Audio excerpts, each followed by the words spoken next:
Hi friends, ఎలా ఉన్నారు అందరూ? ఈ మధ్య అందరికీ ఉన్న సమస్య జుట్టు సమస్య అండి. దానికోసం ఈ చిన్న టిప్.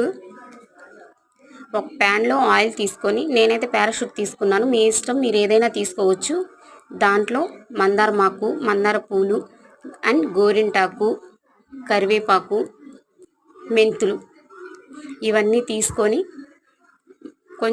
కొంచెం ఆయిల్ హీట్ అయిన తర్వాత మందారమాకు, నెక్స్ట్ మందార పూలు, అలా ఒకదాని తర్వాత ఒకటి అన్నీ వేసుకొని కొంచెం డీప్ ఫ్రై అయ్యేలా వేయించుకోవాలి.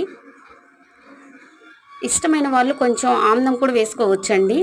ఆమ్లం కూడా బాగా పనిచేస్తుంది, మన జుట్టు పెరుగుదలకి బాగుంటుంది. ఏదైనా కానీ అది మన పెద్దల కాలం నుంచి వస్తుంది. నేనైతే యూస్ చేశాను. ఆ తర్వాత మీ ఇష్టం, మీరు కావాలంటే చేయండి, లేదంటే లేదు, మీ ఇష్టం. బాగా అలా డీప్ ఫ్రై అయినాక ఒక డబ్బాలో స్టోర్ చేసుకోవచ్చండి.